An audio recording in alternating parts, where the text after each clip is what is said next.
Welcome to Ridhima kitchen. வாங்க, இன்னைக்கு நம்ம வீட்டில் சாமரிசியில் ஒரு புதினா ரைஸ் பார்க்கலாம். நான் வந்து நெய் ஒரு ஸ்பூன் விட்டுக்கிறேன். நீங்கள் பூராமே நெய்யில் கூட செய்யலாம்.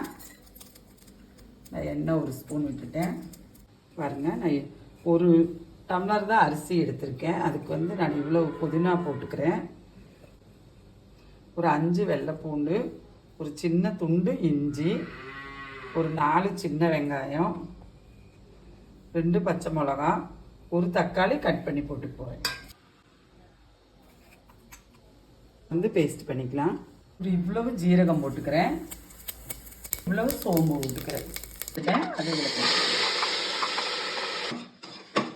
நீங்கள் இந்த டைமே கொஞ்சம் முந்திரி பருப்பு போடுறோன்னா கூட குழந்தைகளுக்கு கொடுக்குறதுனா அவ்வளோ கொஞ்சம் போட்டுக்கலாம், தப்பு இல்லை. இது பச்சை மணம் போனேன் பின்னாடி நல்லா மணம் வருங்க. பச்சை மணம் போட்டோம். நான் வந்து நல்லா பச்சை மணம் போயிடுச்சு. இந்த டைம் வந்து சாம அரிசி இதில் போட்டுருக்கோம்.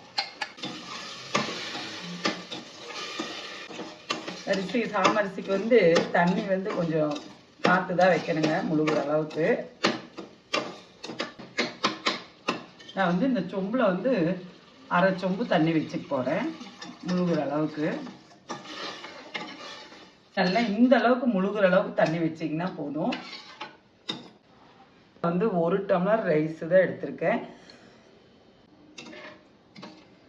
எப்போ இந்த ரைஸ் வந்து நம்ம அந்த ரைஸுக்கு அளவுக்கு முழுகிற அளவுக்கு வைக்க வேண்டாம். சாப்பாடு வந்து கொஞ்சம் குறைவாயிரும். பின்ன நம்ம பிரியாணிக்கு பொடிச்சு வைக்கும்போதெல்லாம் அந்த பொடி வேணா கூட கொஞ்சம் போட்டுக்கலாம். நான் வந்து இப்போ எதுவுமே இதில் போட போகிறதில்ல.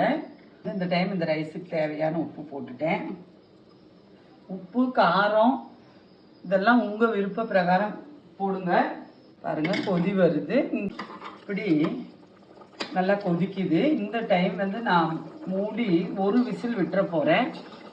நான் வந்து இந்த டம்ளரில் வந்து 1 டம்ளர் அரிசி எடுத்திருக்கேன். நான் 1 டம்ளர் தான் தண்ணி வச்சுருக்கேன், சாம அரிசி ஆனதுனால. நீங்கள் அதுக்கு தகுந்த மாதிரி வச்சுக்கோங்க தண்ணி. பாருங்கள், விசில் எல்லாம் அடங்கிடுச்சு. பாருங்கள், நமக்கு சாப்பாடு வந்து நல்லா வந்துட்டு இப்படி தான் வருது. இது மாதிரி செஞ்சு பாருங்கள். டயட் எடுக்கிறவங்களா இருந்தாலும் சுகர் இருக்கிறவங்க எல்லாருமே வந்து இப்படி செஞ்சு சாப்பிட்லாம். ஒரு நம்ம வெள்ளை ரைஸில் வந்து இல்லைன்னா பிரியாணி ரைஸில் ஒரு புதினா சாப்பாடு சாப்பிட்ட ஃபீல் இருக்கும். நீங்கள் சாப்பிட்ற காய் எது வேணாலும் வச்சுக்கலாம். தயிர் சட்னி ரொம்ப நல்லாயிருக்கும், ஊறுகாய் கூடவும் ரொம்ப நல்லாயிருக்கும். வாங்க, நம்ம வீட்டில் சாப்பிட்லாம். நன்றி, வணக்கம்.